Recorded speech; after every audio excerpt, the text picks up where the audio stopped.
Дошеко дојде во Црновци, вистина многу луѓе на едно место. Ви благодарам. Груевски мора да одговори на некои прашања.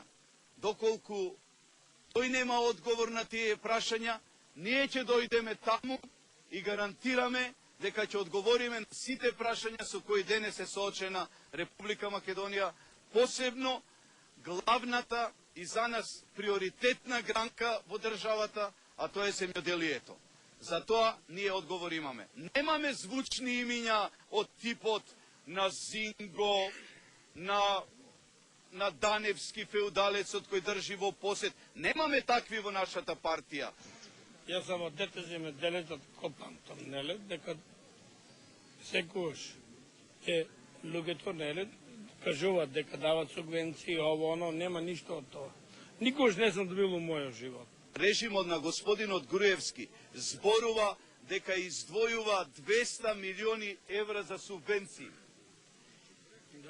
И се прашуваме, најлогично е тоа прашање. Замислете 200 милиони евра во македонското земјоделие, а ние увезуваме храна, а ние денеска имаме увоз скоро од 800 милиони евра само во храна.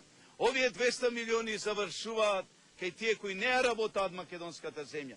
Тие кои ја даваат македонската земја, која земале во концесија, ја даваат во подзакуп на вас и тие земаат субвенции. Тоа се 4-5 феудалци во државата. А се друго е лага, се друго е конструкција, се друго Никола Груевски сака да го прикаже како вистина, прикажувајќи се себе си како загрижен човек. Тој мора се да контролира.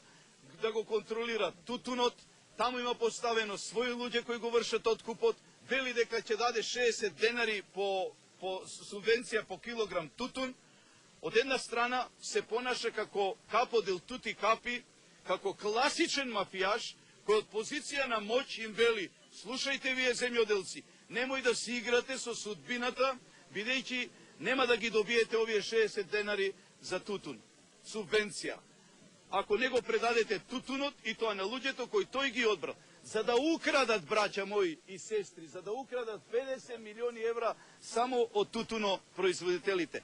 Тоа е нивната логика и тоа е нивната субвенција. Субвенции, не ќе да ги повтарам, толку на воје, толку на усето тоа само тражат да неат изгор, да може да те отфрлат по разни основи. Још у стартот ги отфрлат 20 до 30 па и 50% луѓето. Шетат ги, гонат ги таму, мислам собират се, денгуби и све у свему да се откаже некој начин земјоделец. Па мислиме дека од сета оваа мака народ ќе извлече поука, веќе не е верува на ни, се има своја точка на издржливост, нели? И доверба. Сега земеше на една топка. Тука малку повисочка, ќе го фрлеме на високо место, и има свој домет додека ќе иде, ќе застане. Па назад иде. На Николата почна назад да иде. Назад не иде. Разбирате, нели? Враќа се. Тоа е. Така е.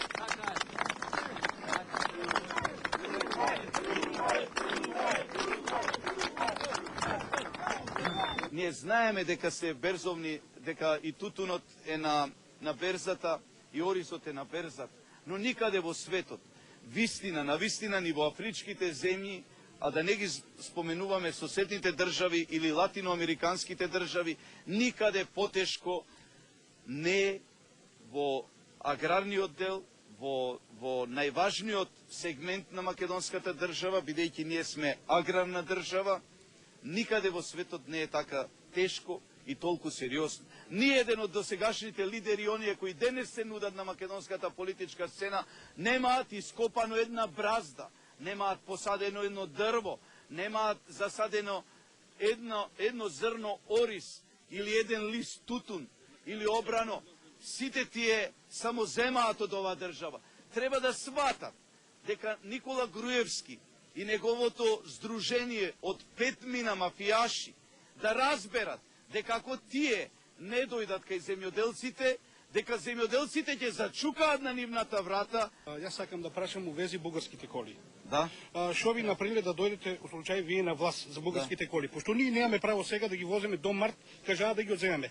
Доста луѓе, има 40.000 коли бугарски, што немат могуćност, немаме могуćност ние да ги пререгистрираме, да направиме. Што ви кажале за тоа? Иако не е предмет, ама тука сме Предмет е за се. да.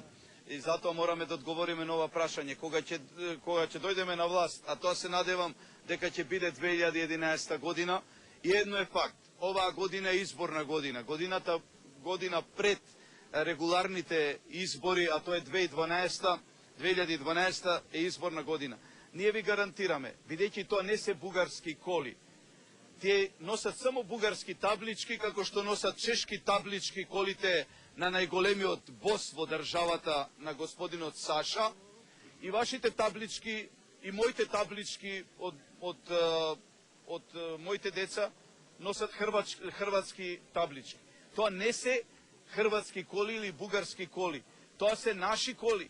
Коли на 40.000 македонски граѓани кои потиснати од режимот на Груевски се присилени дури да го менуваат и идентитетот, да се прикажуваат и да кажуваат тоа што не се, да земаат бугарски лични карти само да дојдат до овие коли.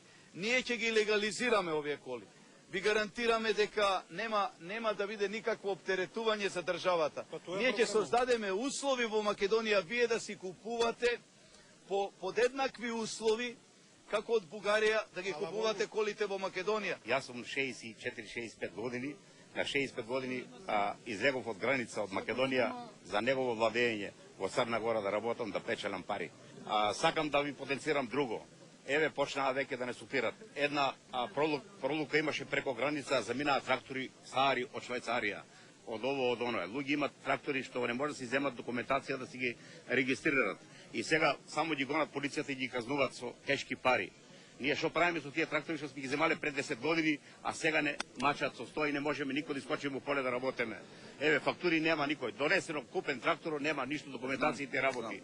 Ќе ве замолам, кажите што да направиме со тракторите најминимално што ќе направиме како власт заради безбедноста на граѓаните е да поминат технички преглед. И толку е со старите трактори. Тоа е секаде во светот, посебно во земјите кои излегоа од комунистичките стеги, сигурно дека на тој начин мора да се реши и ќе се реши овој проблем.